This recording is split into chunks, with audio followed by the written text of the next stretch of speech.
What's up? What's up? What's up? Podcast World, Chad Belding back at you. Another episode of This Life Ain't For Everybody. Excited about this one today. Coming out of the state of Arkansas. My guest is Northeast Arkansas. I think that's what I would consider the part of the state he's from. Today's episode of This Life Ain't For Everybody is brought to you for the first time. This is going to be the first time you hear this because I wanted to make sure it was when this individual was on here. It's brought to you by Bad Boy Mowers. I don't know if you've ever checked out Bad Boy Mowers. If you live in the part of the country I have, maybe you haven't. If you live where they're built in Arkansas, you have for sure because they're epic over there. They're everywhere over there. And trust me when I say they do the job. Look at them at badboymowers.com. See the different models they make. Price ranges for every consumer in the country. Accessories to just make the mower that you want and every practical accessory that you're going to need to get the job done, whether it's big or small on your property. We have so many utilizations for these units, and I am so excited about this partnership. The support that this individual and this company has shown us already in the last 4 months has been amazing, and we're going to take it to places that I never even imagined out west here on a lot of our properties and spread the love all across the country. Badboymowers.com. Please check them out. Please continue to support the partners and sponsors that support us.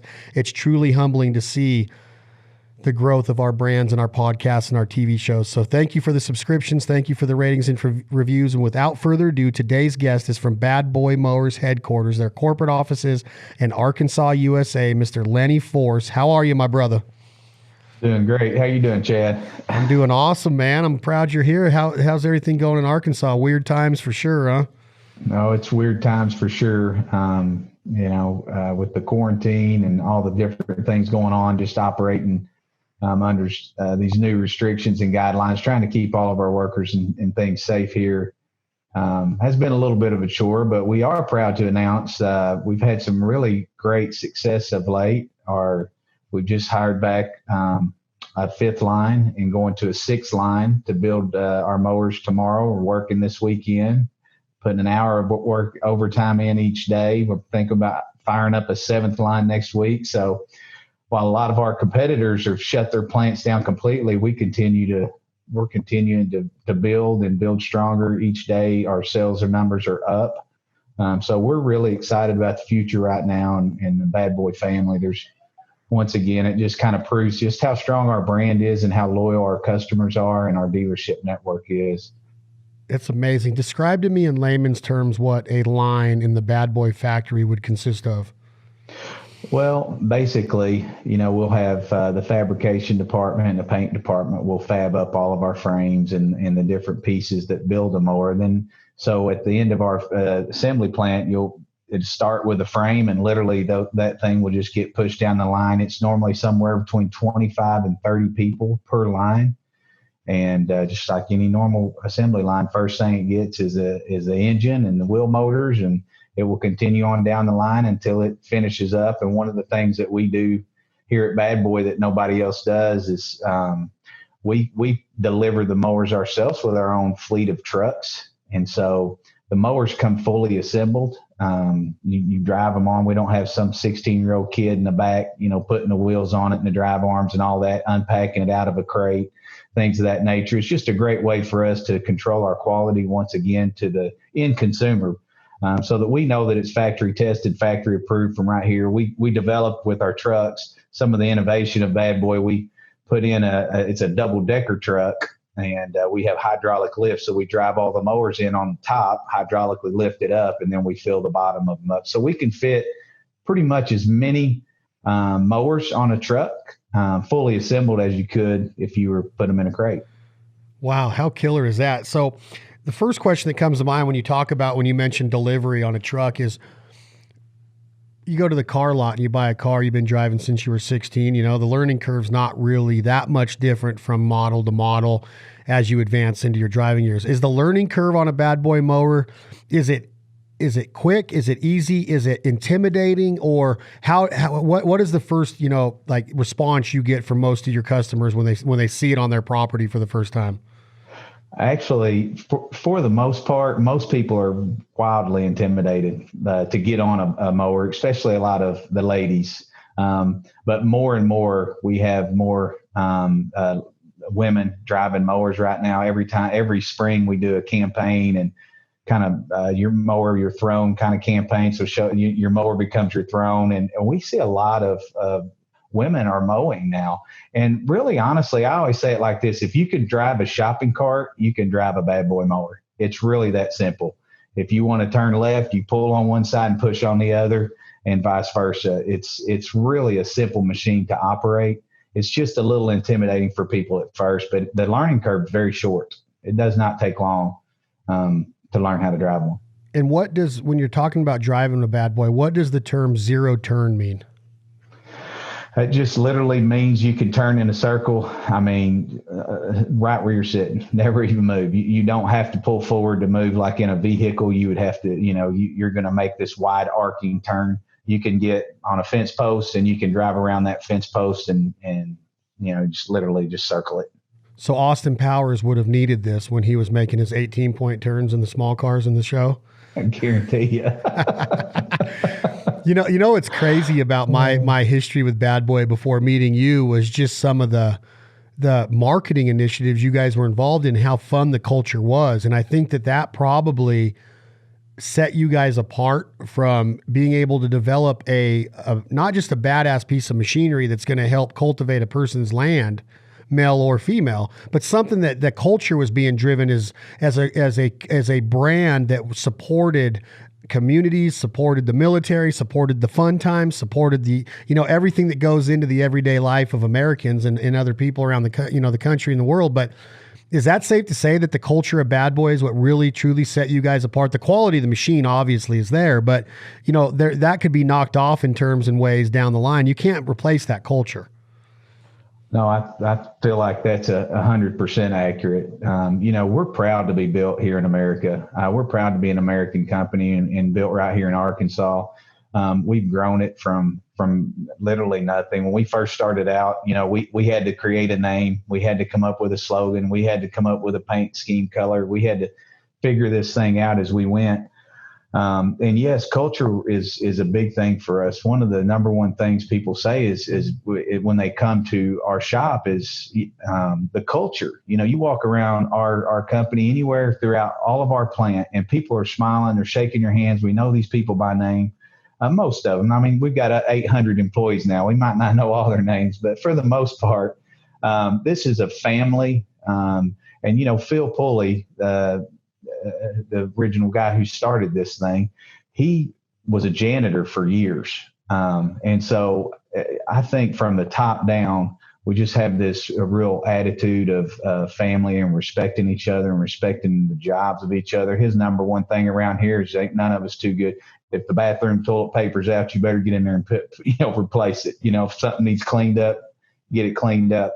And so that kind of culture there, and that has translated over that family into our dealership network. And then some of the friends we've made along the way, from Willie Nelson to Merle Haggard to Zach Brown. Zach Brown uses these mowers on his Camp Southern ground. Have a great relationship with him.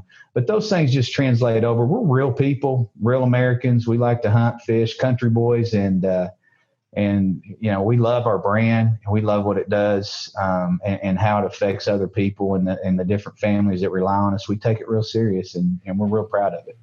So Phil's at a local high school and he's tired of mowing all the grass because Arkansas has a lot more grass than the high schools where I'm out west here in the high desert. He gets tired of I'm tired of mowing these lawns with something that doesn't get around. It's taking me too much time. And is that kind of how this idea is born? This idea was actually born from another partner that Phil had at the time. And he started talking about doing this mower, and him and some of the other guys who are still here to this day run departments here. That's one of the things about Bad Boy. Most of the people who started Bad Boy are still here. There's very, very few, less than a handful that are gone. But what happened was he had this idea, and then Phil and the rest of us got together and started talking about. We really started looking at the industry, and with our background, we saw that the industry was real redundant and slow and didn't have any flair, wasn't any fun to it. We just saw something and we said, hey, man, at the time we said, hey, I think we could do this. And I think if we could figure out how to make a lawnmower cool, which was unheard of at the time. In fact, when we said it, we started laughing. We're like, you can't make a lawnmower cool. but we decided, hey man, let's figure this thing out and let's really take a hard look at this. And that's what we did. And so we got some fabricators. They come up with the first mower. We brought it down to another business that we had at the time, and we had some of the customers get out and ride it, and they're riding wheelies and screeching tires and going crazy on it. And the guy gets off and he says, man, that's a real bad boy. And we went, whoa, that's what we should call it. We call it bad boy. And so from the orange paint to mow with an attitude, we come up with that because we really felt like the whole name, the bad boy, and the orange color and everything. But we wanted our brand to be a lifestyle brand from the very beginning. We knew that was our goal, outdoor enthusiast brand. And so we really wanted to come up with something that fit the personalities of the people we were going after. At the time, most of the people this was a commercial cutter industry. Very, very rare did you ever see anybody, a homeowner, with a zero-turn mower. And so what we did is we came in, and that's who we went after. We decided we're going after the homeowner. We're going into their home. We want to make this, and we want to make these people proud, and we want to make them proud to own a bad boy mower. So quality, value, and our overall objectives in our marketing department have always been to make our customers proud to own a bad boy. And when it comes to relationships with a lot of the celebrities and the marketing and the different things that we've done, it's all really been in an effort to instill pride in the people who bought our mowers. So when you say into our brand, when your mindset goes to, well, we're going to go after the homeowner, mm-hmm. What type of homeowner would it need to be? Can you have a small front yard and get use out of this? Or are you talking the homeowner that has acreage, or what is like the minimum of a customer go, yeah, I want a zero-turn mower? And do you make specific sizes that would readily equip that, individuals with different size lawns? Yes, definitely. We just actually introduced our first commercial cutter line, or actual commercial cutter line, last year, but no, we have people with half-acre yards that mow. We have some people with quarter-acre yards, and what ends up happening to them, we hear this all the time. It's so funny, but a lot of times people in these neighborhoods with small yards will get a mower, and they'll end up mowing their yard, and they want to keep mowing, so they'll end up mowing their neighbor's yards too. So, like a snow blower in winter around here. Yeah. They're so much fun. You just keep going up the whole street. Just keep going. There's something relaxing about mowing. I don't know what it is. It's spiritual. But it's one of those things that there's individuals like me that always found an excuse to not do it. And then there's individuals like my dad that would do anything to be on his hands and knees picking dandelions out of his yard to make it picture perfect. Mm-hmm. I always had the mindset like, man, I'm just too busy. And then when you do it and you find the serenity in it, and I'm on a bad boy the other day when there's some of that stuff I sent you, and I'm like, dude, where have these been my whole life? Like I would have had the biggest landscaping company in the Western United States, dude, as much fun as I was having on this thing, right? It just made you take a lot of pride in the work because the cuts are so clean, it's so comfortable, and it maneuvers with such smoothness and ease of operation that you're just like, you can do anything on this to make your lawn look really, really good. Oh, wholeheartedly. What you just described is our goal here at Bad Boy. That is job number one, just quality. We want a machine built like a tank, but nimble and responsive, and just a joy to ride. And I'm guilty of the same thing. I bought a place and I was mowing about 10 acres of it, and now now me and the boys are mowing about 30 acres because we just enjoy being out there and mowing. So it is a fun machine. It really is. They're a lot of fun to operate. And so. Do you have an outside sales force that covers, you have a dealer base that stores, like a dealer would be in Boca Raton, Florida. There's a lot of grass down there. They might sell some down there. You might have a dealer in Iowa, but do you have a sales force that goes out and would go to a municipality or a golf course in a certain area? Or are those dealers in those areas, is it like a Ford dealership or like a Budweiser distributorship to where they have a region to where they have it locked in to where if they have a dealership in this town, that golf course is their game, they can go after that? Or can you have multiple dealerships in a certain area? What we do is that is all according to the sales rep. And so basically territories are our thing that is kind of decided. It really is all relative. I mean, in Houston, Texas, you have a lot more dealerships and they can be a lot closer because 5 miles away, I mean, you can have a million people 5 miles away and completely new grocery stores, different everything, gas station. I mean, they're their own little hub. So you can get them a lot closer.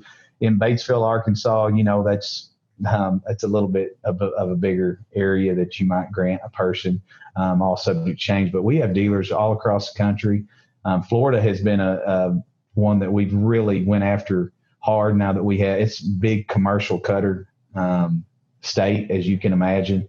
A lot of retired people down there and in retirement communities. And so it's a lot of commercial cutters down there. But yeah, we had a hard time getting dealers in Florida for a time because we didn't have the commercial fleet program, which we do now. And so, but once again, we wanted to build our brand. It's a residential brand. It's, we want people, it's a status symbol, our mower, that's kind of how we want it. We figured out that people, in different surveys the approval ratings and them wanting us to come up with new products. We're coming out with a new compact tractor, a 15 horsepower to 35 horsepower little tractor for the hobby farmers. Had terrific response with that. We're going to unleash that all next year. We're excited about that.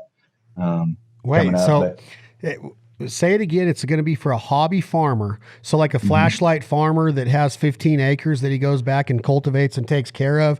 You're saying that the bad boy is going to help him farm a food plot per se, or a crop now?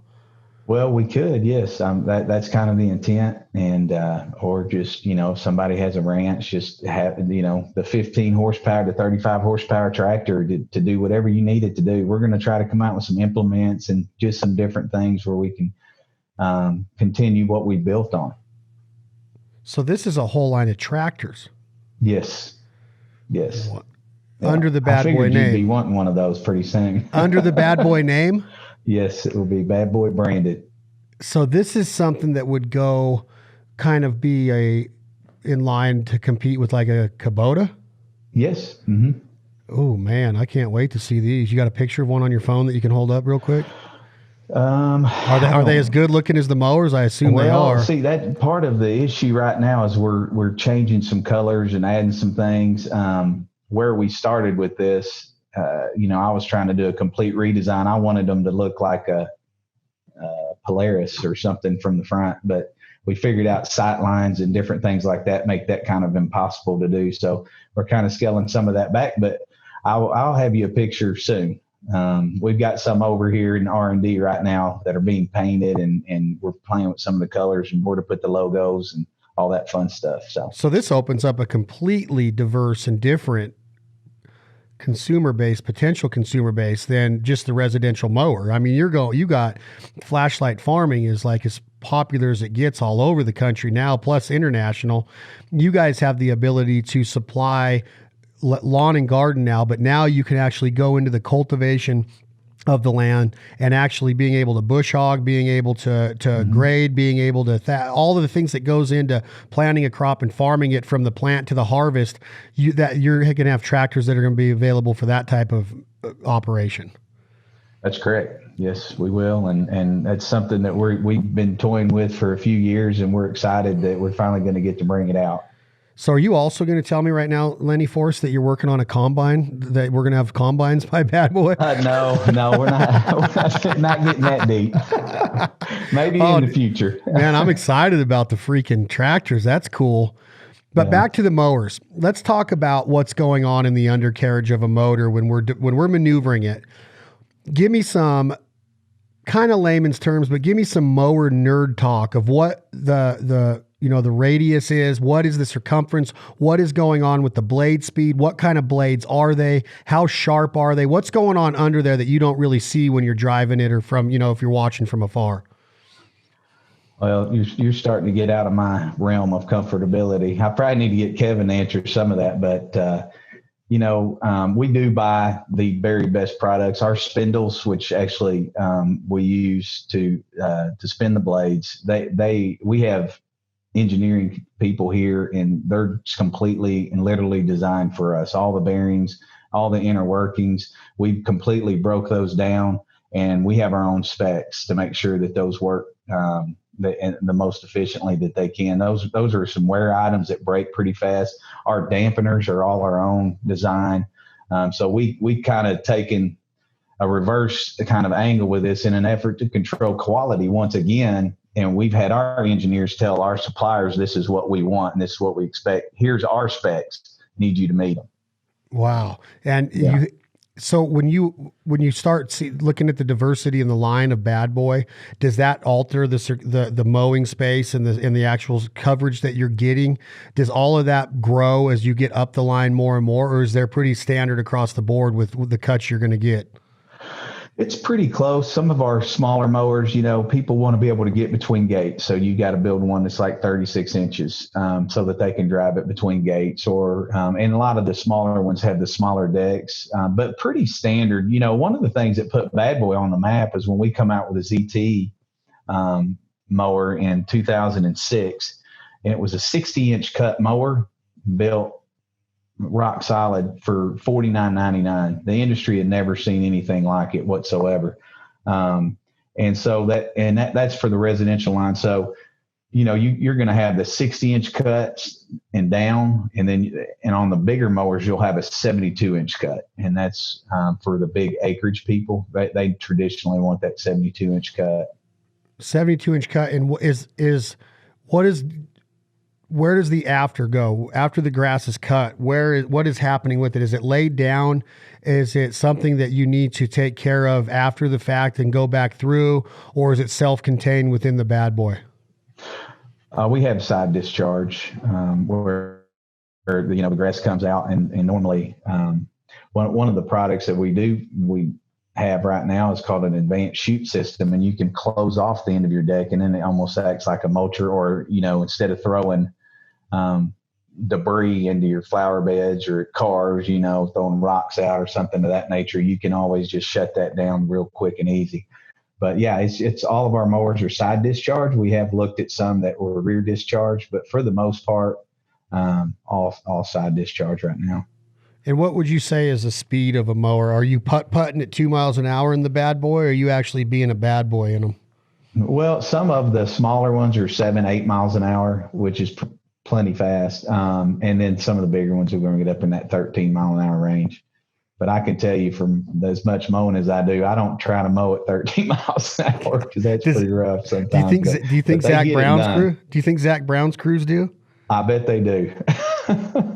Man, that picture they posted the other day at Southern Ground, absolutely. Like, you got to look at that and just be like, like, look at this, man. Look at these mowers up there. It was just like, like that vibe you would get if you're that grounds crew at a baseball stadium like Fenway Park, and it's just pristine, those guys, that's what the Bad Boy culture is. It's like you're on your throne and you're taking care of your palace, of your property, that you'll defend that thing against anybody. Right. And you're going to make sure that it looks good and that people know that you live there and take pride in it. And I think that's important. I think that you always hear you never get a second chance to make a first impression. Well, I kind of pass judgment, if I'm being totally transparent, that if I see a yard that's not well maintained, whether you do it personally or have a crew do it that uses the Bad Boy, I just see a lot of that with the maybe character of the person a little bit. And I'm not saying that that's 100% true. I'm just saying what my personal feelings are when I see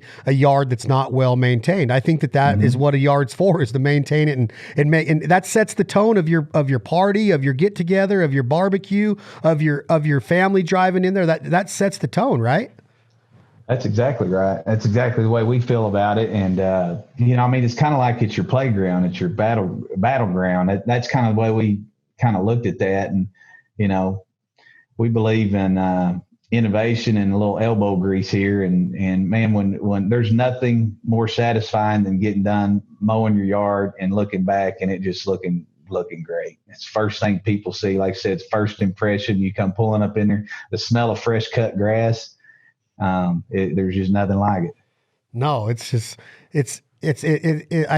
I hate to use the word status symbol because I don't want people to look at what somebody has and be like, oh, they have a way better life than me. That's not what the Bad Boy is. It's a status symbol of I take pride and what I want people to look at my property and my throne of where I live. This is where I am. This is all I got.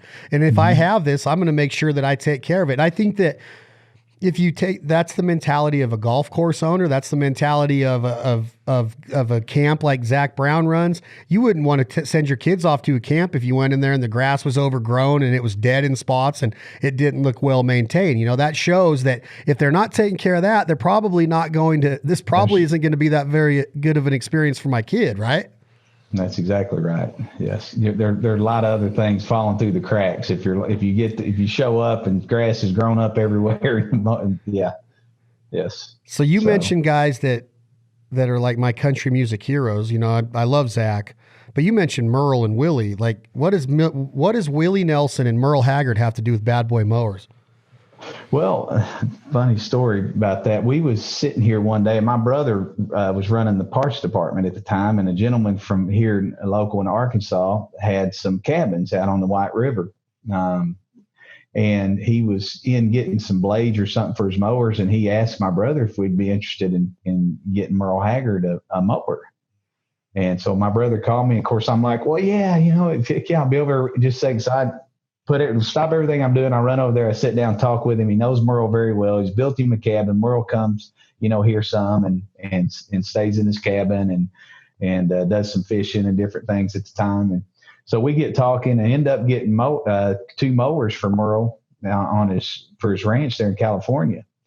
And so me and Phil Pulley, the owner, we decided to shoot out. He wants us to come there and take pictures, and we get to Merle's ranch. First time I'd ever met him and not really knowing what to expect. We get there, man, he jumps out. He's like, hey guys, how are you doing?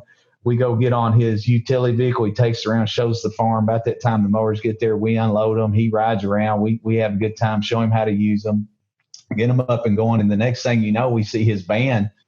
They're about to go on tour, and I see his band setting up all this equipment underneath this shade tree out in his front yard. And I mean, he has a studio there on the premise, but he sets up. It's a beautiful day. He sets up and he said, well, guys, you're more than welcome to stay. We need to practice our set we're about to go on tour. We're about to practice if y'all don't mind. And I no said, way. I said, yeah, I said, yeah, we'll stay. Are you kidding me? So we sat down on a picnic table under a shade tree with his whole band, and he starts playing Silver Wings and all these wonderful songs. His wife, Teresa, brings us out some lemonade and some tea freshly made. And we sit there for an entire set under that shade tree on his ranch there. It was great. And we ended up making just terrific friends with him. And, he still coined one of the best sayings ever been said about Bad Boy Mowers. He said, it's like mowing your lawn from your easy chair. Dude, that is unbelievable that you got to sit it wasn't like you were just in a little amphitheater all by yourself. You're in Merle's front yard at his farm. I mean, think about that. It was definitely, it wouldn't even been on a bucket list because I could have never imagined it would have ever happened. Yeah, you can't make that up. No. Oh, I'm kind of jealous of that, man. I could just imagine him singing "That's the Way Love Goes" or freaking. I think I'll just stay here and drink. I mean, I'm lucky. I'm lucky I got to see him in concert and before he passed. But I just heard another Merle story the other day from a guy that went to. It was SCI, I believe. It was an SCI deal in Vegas. It was the last concert Merle ever did, and he had passed, I think, 6 days later. And my buddy's got he got 2 tickets for him and his dad, and they got to go into this dinner. It was really like 60 people in there. And Merle, his son opened up, and then Merle and his son, Ben, his other son, his younger son, came out and opened, and then Ben got up there, and then Merle came up there, and he was on oxygen, he said. He did the whole concert and told stories, and then, but he said, man, I got to see the last concert Merle Haggard ever performed. That is awesome. It's so awesome. What about Willie? You met Willie too because of the mowers? Well, I met Willie because of Merle. So Merle wanted to play poker once upon a time. So he was coming through in concert. Him and Willie was coming through Memphis. So he invited us over to play poker with him and Willie. And so we went over and met with him. You're making this up, dude. I'm not making this up. Oh, shit. So we got to play poker with those boys. So we got to play a lot. Anytime they was close, we'd get together and play poker. And they come in and played our dealer meetings a couple different times. And So We be just had a honest. So hoot be with him. honest. While you're playing poker, did you get a second hand like they talk about all the time from Willie? Did you all of a sudden get the munchies and grab a bag of Doritos? Quite frequently. Yeah. That's freaking awesome, man. Oh, man, but yeah, we had, I'm telling you, those guys are terrific. They're just exactly what you'd imagine hanging out with them. And Willie Nelson will take your money almost every single time. I've heard that, man. It's unbelievable. I mean, the guy's either got aces up his sleeves or he's the luckiest human being on the planet. That's why he lives in that part of Texas before he moved to Hawaii. I mean, didn't he name like Luck, Texas? Mm-hmm. He has a golf course there, and that's where he kind of had all of his. I got to play golf with him first time. So Merle introduces us, and then Willie's like, I got to have these machines. So we send these machines down, and they got there early this time. And we pull up at Luck, Texas, on his ranch that he made for Redheaded Stranger. And we pull up, and Willie Nelson, ponytails and all, is out there on a bad boy mower, the diesel one, and he's doing wheelies and 360s and laughing and popping. His feet are popping up and down, and he gets off that thing, and he's like, I love it. That is awesome. That's how I met Willie Nelson. That's how Willie Nelson got introduced to our mowers. We pull in, and man, we had such a good time. We ended up becoming such good friends with him. He played our dealer meeting just like Merle, but he ended up coming up with this idea. He's trying to do a video of You Don't Think I'm Funny Anymore. He had this song, and he wanted to do a bad boy, bad girl lawnmower race at Luck, Texas. And we come up with it when we were down on his ranch for a few days. And it was right after Dukes of Hazzard was made. And so he had all this star-studded cast. So we got to go down. We got some buses that we stayed on. We went down there for a week and stayed at Luck, Texas with Woody Harrelson. And Jessica Simpson was in it. Dan Rather was there. Owen Wilson, Luke Wilson. Was Johnny Knoxville there? Huh? Was Knoxville there? No, he didn't get to come. He was supposed to be there, and something he was happened. in Dukes of Hazzard, right? Yeah, he was. He was supposed to be there. One of the guys from Super Troopers was there. It was just it was a star-studded cast, and we had a good time making that. Because of a freaking lawnmower? Because of a lawnmower. I know, right? That's the culture I was trying to talk about, but I didn't know that happened. Like, I had like this picture of Johnny Knoxville and Travis Pastrana racing freaking bad boys and doing some crazy jackass stuff on them. You know what I mean? Like, not that you should be like that, but so what had happened? Did the mowers ended up being used in this video that Willie was producing?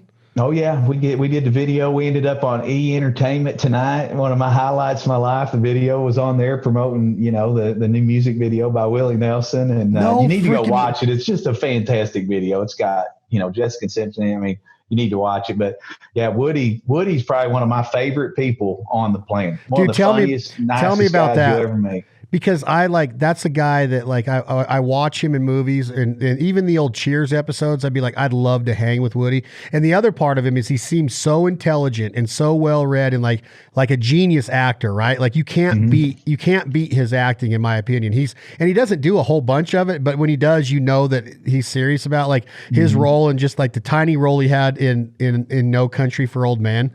Like I was like, man, he's badass, right? Is he that kind of guy, or is he just got lucky in life with his acting? Oh no, he is. I said he's probably one of my favorite human beings I ever met. When you see him on screen, you're kind of getting him. He is just witty, super smart, funny, down to earth, great. He's one of those guys that when you're with him, and ain't nobody else in the world, he's around. He's present. He's present. Yeah. And you don't get that a lot with those guys, a lot of people, especially celebrities that I met, they're a little absent, there's other things they're thinking about doing. They think you might want something from them when, we're just good old boys and we're just here to be friends. And that's what we tell these guys up front. And, but man, Woody, he's present. He really is. And, we had a great relationship with him. So it was fun. But yeah, and to get back to Merle, he really set this whole ball in motion from Toby Keith to him, George Jones. Zach Brown ended up. I got a hilarious story about Zach Brown. I'm sitting at my kid's basketball game up in the stands and cheering and acting like the fool that I am. And I get this phone call and my phone rings, and I pick it up. I'm in Mountain View, Arkansas. I pick it up and look at it. It's some weird number from Georgia. I was like, I don't know what else. I said, I better answer that. So I answered it, and I said, hello. He said, hey, is this Lenny Forey? I said, yeah. He said, well, this is Zach Brown. I said, who? He goes, Zach Brown. And I said, at first you thinking somebody's pranking you. And I said, Zach Brown, like, hell, that's Zach Brown. Yeah, you're not believing him. Yeah, somebody's I'm like, no with way.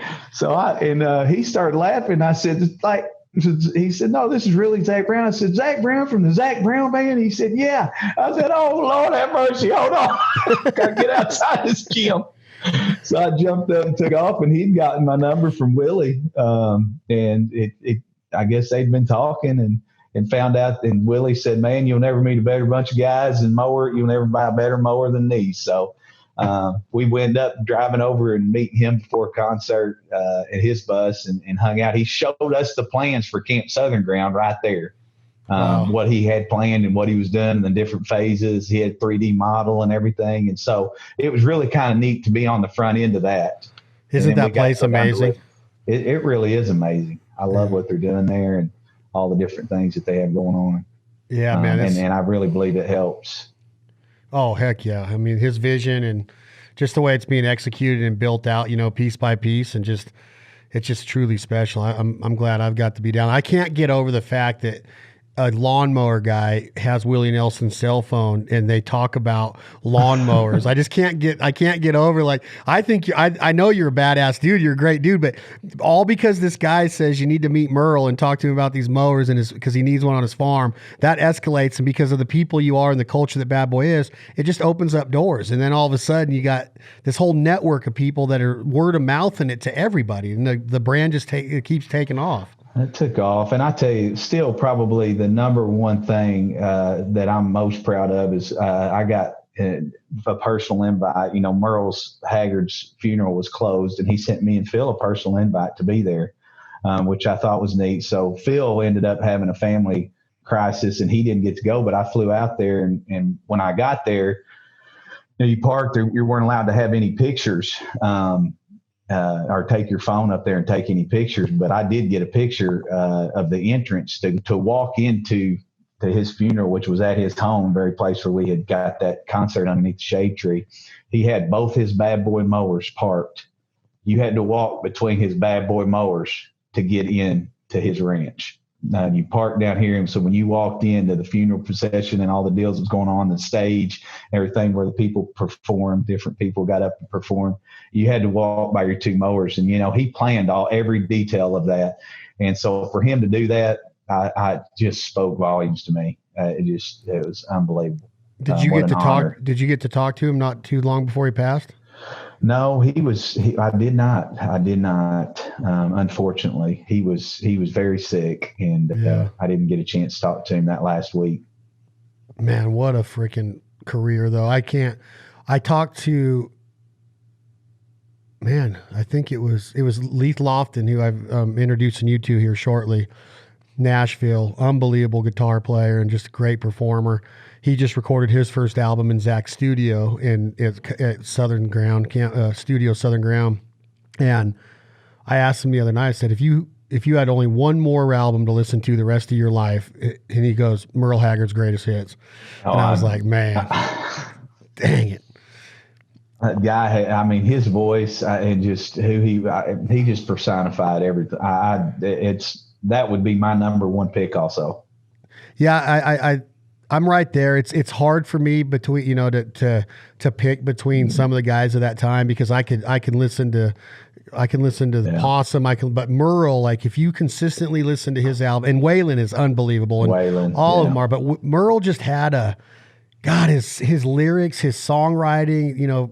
If you listen to, like, just throwing a horseshoe over my left shoulder and the way that he wrote his wordsmithing, I was just so deeply moved by his music. And then my dad, before my dad passed, his favorite album was Willie and Merle, Poncho and Lefty. So we would listen. Poncho, he sang the blues, Well, all along like he used to. And then I would listen to that. My dad would have it on all the time. So now if you go in one of my rooms here, I have that album framed, and then I have one of that's great. Willie's reserves, the pre-rolls. I don't I don't do it, but he signed it for me last year because cool. I'm buddies with his tour manager. So, and I've gotten to meet Willie a couple times. If you go in here, he signed our guitars, he signed all kinds of stuff in our studio. And then I have a pre-roll signed, and then I have a picture when 1999, 21 years ago, wow. with us me and my brother Clint holding Willie's guitar with the hole in it, with Willie there with us. And, oh my gosh, that is awesome. So those guys have just been ingrained in us, right? It's like, and when they pass, it's almost like, and I know that I'm not saying things that people don't already know. It's like you lose a part of your existence and a part of your childhood, and they're not even your family. It's just like, that's what they meant to you in growing up. And that's what Merle meant to me and Willie and these guys. It's just like, I got to meet Lucas Nelson was opening for Zach this summer, and I'm walking in the tunnel in Denver, Colorado at Coors Field, and he's standing there, and I'm like, Lucas, what's up? He's like, man, what are you doing? Just the sweetest dude, the sweetest dude in the world. Like, he knew me and my brother, and like, just the coolest people, man. That's killer. Yes, they are really a great family. Paula Nelson, his daughter, and Lucas, and all those, they really are great people. Great people to be around, fun, down to earth, celebrity hasn't got to them, and so and it's a neat family. And what Willie's done for farmers and Farm Aid and all of that, his whole, and then you bring in, my favorite country singer I always say it is Jamie Johnson, because his voice just does it for me too, right? So he works with Willie and Merle. I mean, he's worked with them all. And I don't know if you've been watching all these bios lately, but they've had Merle's, they had Willie's American Outlaw. I don't know if you saw any of those. I have not got to see any of it. Oh man, on the American Outlaw. I'll go watch them though. On the American Outlaw tribute show at Bridgestone Arena in Nashville, the common denominator of all of these shows, from Kenny Rogers just went, George Jones, Charlie Daniels does his volunteer jam every year, Willie Nelson's American Outlaw tribute, Merle Haggard's birthday, and I'm missing Kenny Rogers. I'm missing one. Jamie Johnson's on every one of them. They ask him, they're like, you're sitting in with the band and you're playing. And hey, cool. Lenny, he does Georgia on My Mind on the Willie one. And I'm not kidding you. If you research it, Lenny, you'll see, like, writers were saying, quite arguably the best performance of his career, stole the show. And Chris Stapleton's on there. Like, there's people, Nora Jones. There's like legitimate badasses. And these writers are like, Jamie Johnson steals the show with his rendition of Georgia on My Mind. And when you watch it, you will cry. Mark my words. You will cry. I can't wait to watch it. You're just like, oh my God, this is so what I was put on earth to listen to cool. right here. It's the coolest shit. So I got to get you to introduce me to Jamie one of these days. We got to get some mowers over there to him. I'll do it today. He sounds like a great guy just talking to you. I'll do it today, because before all this, he was, I wanted him to come do the deal in Florida. Yeah. And I talked to him yesterday, and it's so weird having these conversations, right? I talked to Jamie, and you're like, yeah, Willie texted me today. It's like, but it's true. It's because of the culture. It's just a cool culture.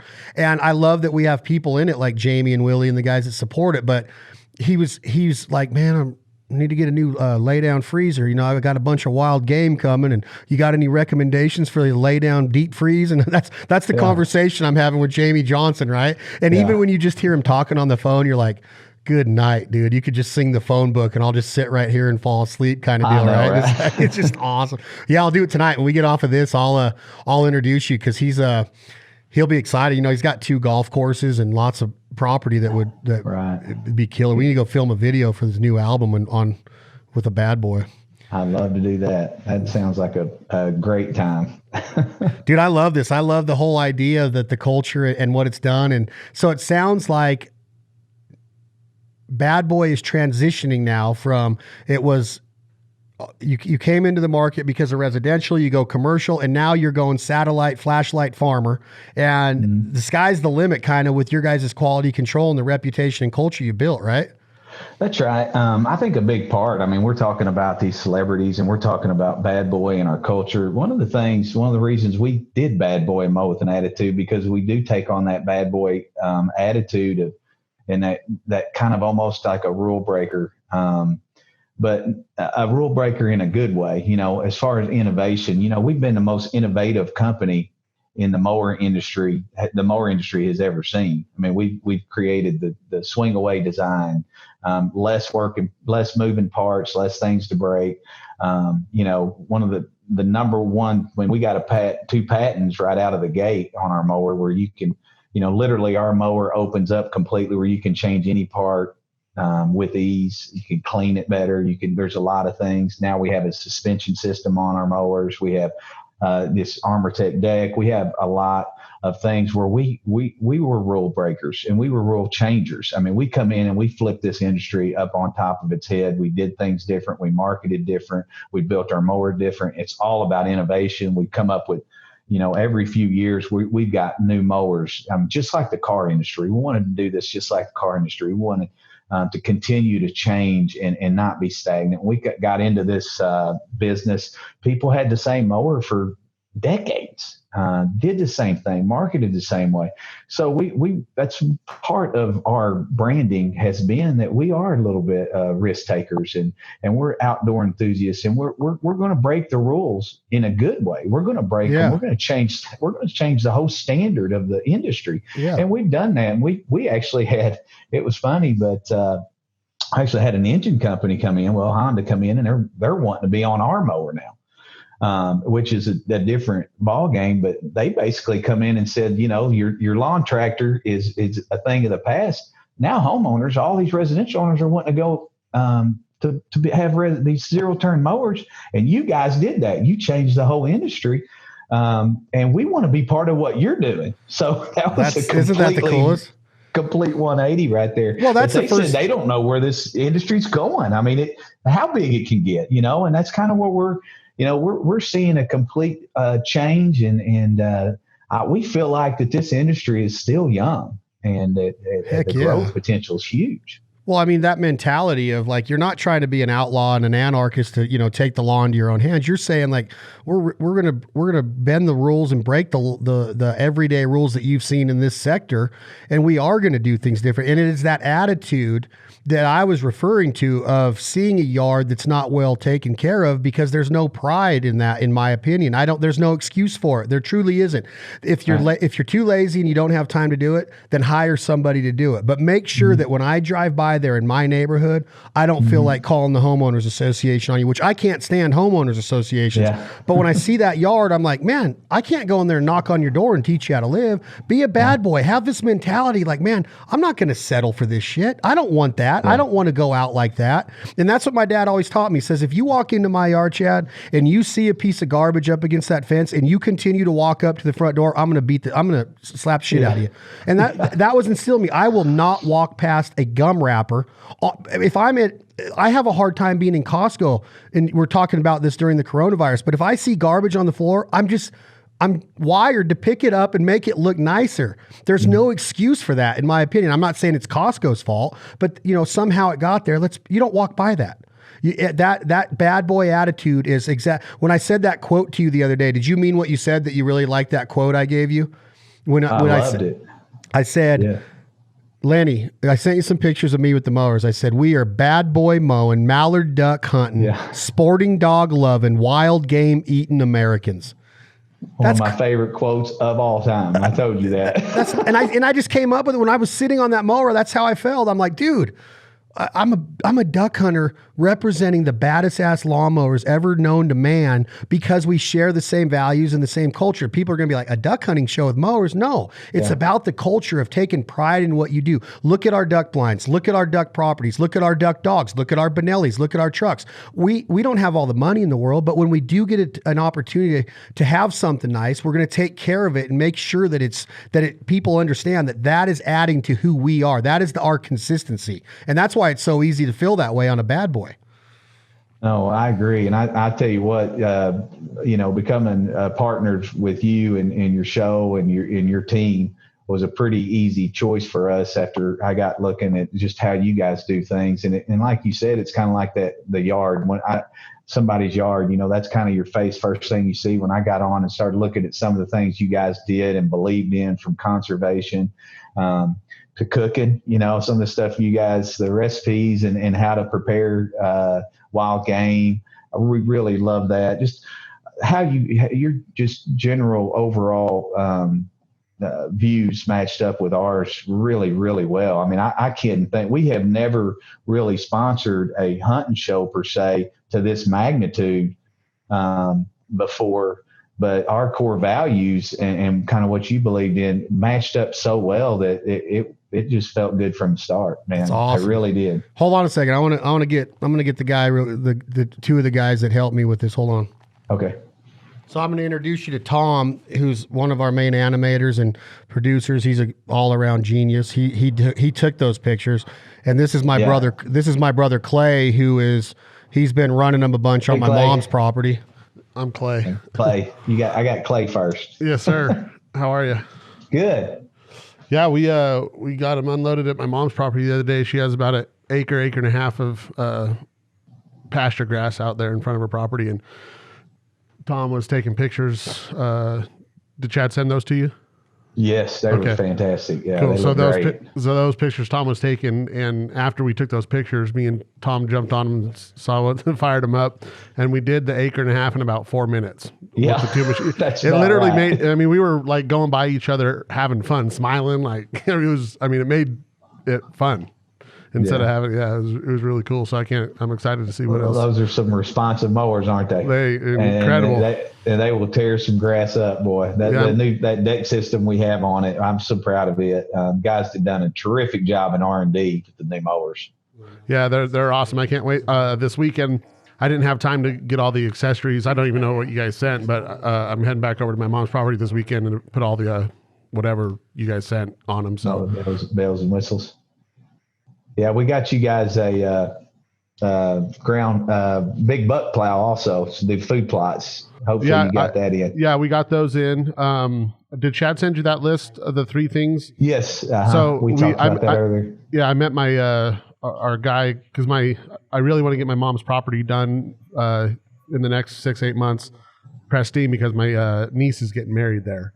Yeah. So she's one of our other sponsors, Nutrient Ag, it came over and walked the property with me, and they had some suggestions that we needed to do. Yeah. And I needed those 3 things. So okay. Hopefully we'll get those out though. We should be able to get those handled and out to you. Cool. So yeah, no problem. All right. Well, here's Tom. He'll say hello, and then how you doing? I'm doing great. How are you doing? Good, man. No, we really enjoyed driving those things around. I felt like taking it out on the road and don't pull a George Jones. Don't pull a George Jones and get a Dewey on the mower. Oh, no Dewey on the mower. Yeah.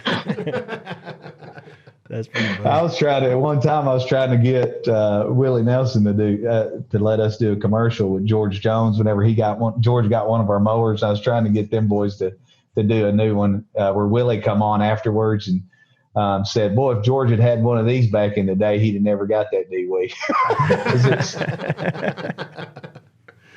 have figured out a way. So anyway. Well, looking forward to the partnership, man, and taking more cool pictures of that thing. Yes, sir, man. I appreciate the pictures you guys took were fantastic. I can't wait to see your work. Everything you guys do is just top notch. Cool. And can't wait to see what you come up with for us. Absolutely, man. Where are you at? I'm in Batesville, Arkansas. Oh, okay. He's right. I was introduced to Lenny at a lunch through Rob Roberts. Okay. So he's right by Rob Roberts' plant. Oh, nice. Yeah, so literally, my house is probably 1.5 miles from Rob Roberts' shop. Oh, geez. So when it burned down? Oh. I was around. I ended up going out there after I heard it was on fire and called some of them and made sure everybody was okay because, I mean, it was a heck of a deal. It was an explosion and, some people got hurt bad in it. It wasn't good. It's a hot fire. So, but luckily everybody, lived through it and he's got it rebuilt now. And so. Did he rebuild it bigger and better? Yeah. I don't know if he built it bigger, but he definitely built it better, a little more functional, I think, for him. So something good that comes out of it. Yeah, exactly. Well, nice meeting you. Yeah. We'll talk to you soon. Thank you, sir. Good to meet you guys. Yeah, so you see me grab my phone a couple times during this. I've been taking notes. Like I was sending Clay texts while you're talking. I'm like, hey, just had this idea. I got this guy Bubba that's just like an extreme athlete, you know, like he used to be a professional wakeboarder, and he has a really cool landscaping company. So I was picturing this photo shoot with him because he wears a Willie bandana around his head, and he's got a beard. He's all in shape, you know, and he just looks like a male model. So I'm gonna put together a cool little video shoot this coming week, because it's now getting to the 70 degrees every day to where he's consistently out. So we're gonna get him out, and we're gonna get him out and get some really cool content going. Fantastic. Can't wait to see it. That's going to be fun. Yeah, I think it's going to be awesome, man. And I'm excited about it. And I don't know, the whole aura of it is, you know, I get asked all the time, like, why would they ever want to be with you guys? And I'm just like, hey man, it's more than just the duck hunt. That's what I'm trying to tell people. It's the culture and the networking and the attitude and the approach and all of that. And I try to tell people, like, you know, Lenny, in marketing, is that you can't just be geared towards that pull of that trigger. You got to, or just the sound of that cash register ringing when somebody buys a motor. You got to be geared towards the story and the experience. And that's what people want to dig their fingernails into and take a hold and live through this and be a part of it. And that's how I think that's how you create, you know, a lifestyle and a brand and a culture to get people to say, I want to ride. Let's ride. I want to get in the truck and come with the foul life wherever they go. And I just think it's a cool feeling, and we're honored to be a part of it. No, we feel the exact same way with you guys. You know, it's the right fit with the right people. And really, in life, I've just figured out that life is all about relationships with the right people. You are kind of who you surround yourself with. So the more good people and more people going in the same direction in life that you can surround yourself with, the better. And that's kind of what this feels like. I feel like that we can all help each other and continue to build each other's brand. And this is, you know, one of the things, like my hat says, that we're a brand of opportunity. And this was an opportunity. And this is part of our, and that's the way we look at life and friendships and things like that. You know, anytime I have an opportunity to make a new friend and that we can each help each other and it's a win-win scenario, that's what we're looking for. We're looking for win-win scenarios in every aspect. When you buy our mower, we want that to be a win for you. We don't want it just to be a win for us. And so this is just a continued effort to do those things. Yeah. And I just think that there's going to be a lot of fun times. I think that, you know, it's almost like it's not work. You believe in it. It becomes part of who you are, and you take care of it. You know, it's one of those things to where it's fun and it's rewarding, and you get to provide people with a better way to take care of their property and a better experience. And that's all there is to it. And I want to be able to help tell that story. I'm proud to be part of the heritage of the brand Bad Boy Mowers, because I'm mostly excited to help tell the story and keep telling the story to the newer generation and the next generation, and just keep, you know, make sure that it's evident and that curiosity's there, like Bad Boy Mowers. I got to check those out. Look what they're doing with them, kind of thing, you know? And I got a lot of ideas, and I can't wait to execute them. And obviously what we're going through right now in America with the pandemic and the COVID-19 and the coronavirus is it's made me think of how important it is to you know, be able to become a part of something. And we take things for granted so much. Our little lunch at that little country buffet that day, that country buffet hasn't been opened in 30 days. And that family might be doing some curbside or takeout there, but it ain't the same culture as all of you being in there around that table. And we take that stuff for granted. And that's the main thing I've taken out of this. I've stayed really positive during it, because I look at it like I'm going to use it as a learning experience. And I'm going to take something out of it. You know what I mean? Mm-hmm. Wholeheartedly. I believe that. And you know, I drive by that little place every day, and that place is always full of cars, and it's a great place to eat, because like you noticed, I mean, when you walk in there, your cell phone doesn't work anymore. So I love eating lunch there. Normally my cell phone's going nuts for lunch, but yeah, you know, people like that. And, you know, our heart really went out to our dealers on these local levels. Luckily, they have, I think most of our dealers are going to pull through this. And some of them have really had a lot of some high success. You know, we started a new series called The Great American Comeback on our social media and on our website, where we got Big Swag, who was the voice of Monster Garage back in the day with Jesse James and all that. And you probably remember that. But he's on there, and then he's interviewing some of our dealers, and they've been creative, and we've tried to kind of help pass the word throughout our dealer network family, how some people are doing this and doing it with a lot of success. But, we actually have some dealers that are up right now. And one of the beautiful things that I love about our brand and being part of this is a lot of these dealers are calling us and saying that Bad Boy's still selling, nothing else selling. And so, these orders are coming in, we're continuing to build. Same thing, with our Tractor Supply dealers. And so that tells me that we have touched a nerve and that we have reached out, and what we're doing, our messaging is taking hold, this whole grassroots, creating excitement, activating, all the different things that we really try to do to help tell our story. Yeah. And as a brand and as an individual, and sometimes you look at it and be like, why me, Lord? Like, why am I getting all this success? Why are things happening to fall in our direction right now? Like things are going our way. Our lines are opening back up. Our dealers are selling. It's because you did it right. And that's the difference, is that if you got to be able to accept success and understand that there was a lot of times when Lenny was on the road for 3-4 weeks at a time away from his family. He's sacrificing. He's up at late at night. His wheels are turning. He's getting more gray hair than he should have at 30 because he was stressed out about the brand.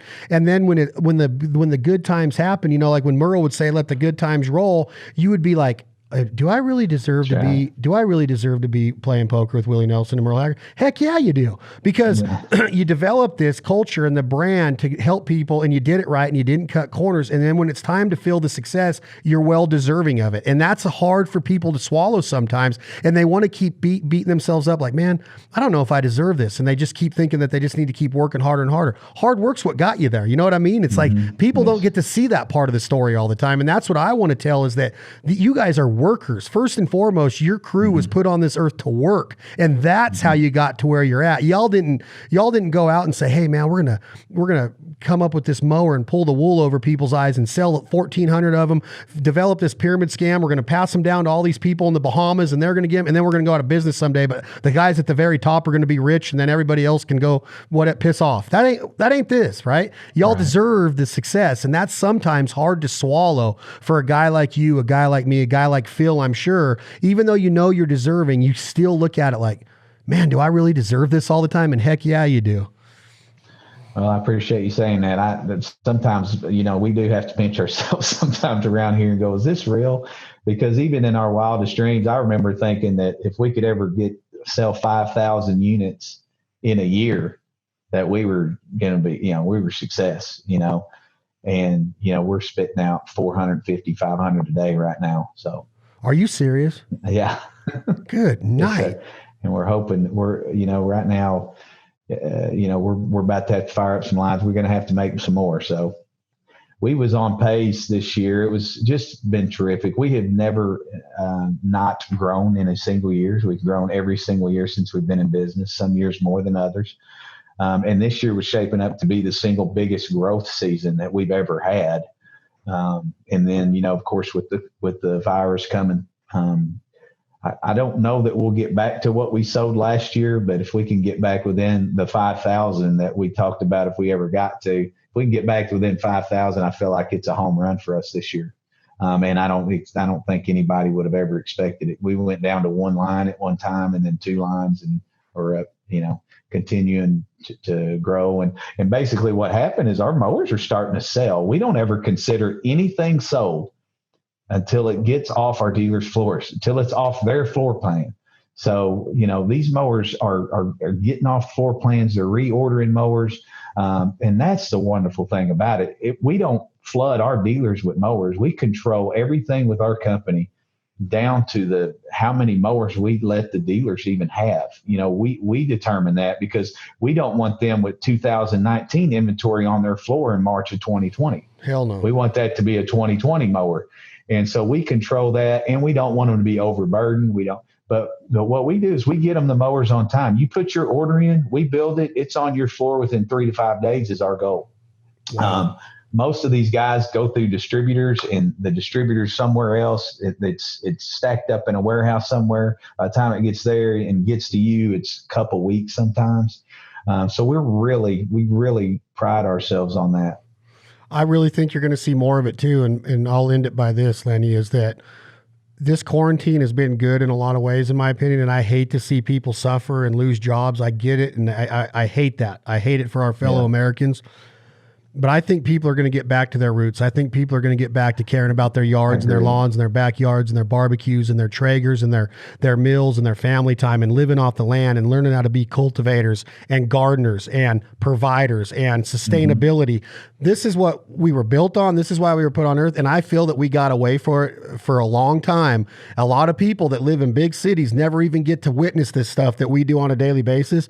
And I think Bad Boy's positioned perfectly to be like that forefront voice of saying, look, take pride in being a provider, provide a nice home with a nice lawn and a nice yard and nice acreage, and take care of that piece of beef on that Traeger, and take care of those ducks when you kill them and process them and butcher them right. And that whole mentality of that nice garden and delivering some vegetables, or that's coming back, and it's good. And I'm not saying it went away completely, but it's going to be more evident now than it ever was, I think, in my lifetime. And I'm proud to be a part of it. And I want to tell people, like, this is how you want to be. This is the way to live, man. I promise you.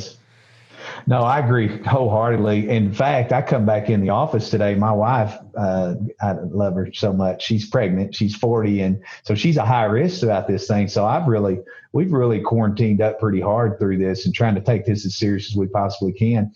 But I come back to work for this podcast today. And I looked at my schedule for me and my boys. Of course, they play basketball and football and baseball. And I mean, they love sports, and I love sports, but I looked at my calendar and was literally blown away. There was stuff on there every single, I mean, and I have realized, I talked to the boys about this week. Been teaching them how to use a chainsaw, a pole saw, trimming the trees up, trimmers, putting in a garden, all of mowing, all of these things like you're talking about, and they're having a ball. We're fishing, we're hunting, we're turkey hunting, we're doing things. We're getting to know each other again. And man, it's a beautiful thing. I don't know that I'll ever go back to being that busy with things like that again. I just, the sitting down for dinner and saying a prayer and getting every meal together, and man, there's just not a price that you can put on that. It might have been configured by somebody. It just might have been. It might have been that, that grab of our collar and shake us a little bit and say, listen, this ain't what it's supposed to be. Stop it. Relax for a minute. Not that people deserve to get ill or pass away. I'm not saying that, but no. There's a lot of good to come out of this, I believe. And the underlying theme is that exactly what you just said, man. I was talking to the president and CEO of Traeger this week on a podcast, and he says he's doing dishes, returning an email because Traeger's booming, and his daughter, this was a couple of years ago, his daughter goes, Daddy, are you listening to me? And right then and there, Jeremy was like, oh my gosh, look at what I'm missing, right? And so he says that he tried and he got better and better. And then during the quarantine now, he's 3 to 4 meals a day on the Traeger, cooking with his daughters, his sons, and his wife, sitting down, eating, talking about, swim lessons, to where he's like in the pool and he's actually teaching them strokes and all this stuff. And I'm like, that's perfect. And then when you say, I don't know if I'll ever go back to that rush from the Little League to the wrestling to the dance recital to the 4-H to this, and you're bouncing all over. And then the whole time, 10 years goes by and you're looking at like, man, I haven't even driven the tractor with the kids. I haven't even been in the back. It's like, because you're always the hustle and bustle. Who cares if we miss a Little League game once in a while? It's okay. That's never truer words have been spoken. My kids been on my tractor. They've been working and learning how to use that and doing all those things. And, I'm shocked. My kids are shocked. They're just enjoying it. And my kids right now, as we speak, have a turkey that they're smoking right now for their mother while I'm up here doing this podcast. I mean, we've cooked prime rib. We've done ribs. We've done some burnt ends, some briskets. And they've learned how to cook spaghetti. They've learned how to, cook their desserts. And doing the dishes, helping clean around the house, learning how to do laundry stuff. These are necessary life skills that these kids were not getting. at No, all. no. I mean, they're going to, and I was telling them, when I was in college, man, guess what? You got to worry about what you're going to eat. That's on you. Your laundry, Yeah. that's on you. Cleaning, that's on you. All of those things. Yeah. This home teaching, you get this curriculum, and my ex-wife's like, that there's math and there's science and there's this and there's that. And I'm like, all right, well, you take the math because I don't know how to do it. Like I look at my daughter's math and I'm like, I really don't remember how to do that.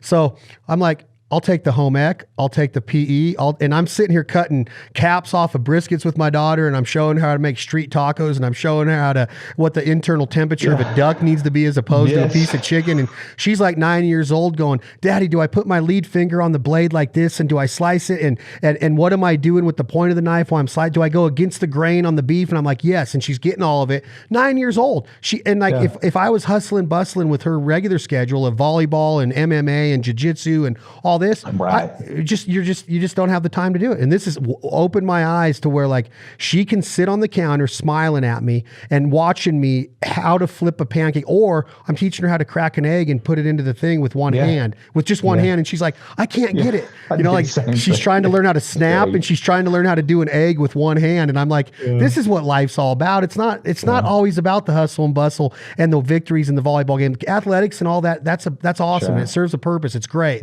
But so is this stuff, man. And I hope that at least we all figure out a better balance of it, for real. I think that's the key to it. And there's some horrible things that's going on in our country right now, from the virus, people getting sick, small businesses getting shut down, people going, there are, I think for me, and I think the messaging that I'm trying to get across to my kids right now is, in life, you can either react to things that happen to you, which is a negative, or you can respond and try to find the good and get something good out of negative things that happen to you. And so I'm just trying to teach them right now, let's respond to this inside our family and try to come out of this, number one, better off spiritually, number two, better off physically, and also emotionally, and come out of this closer as a family, so that, we'll take this time just to self-reflect and just to learn and to become better people.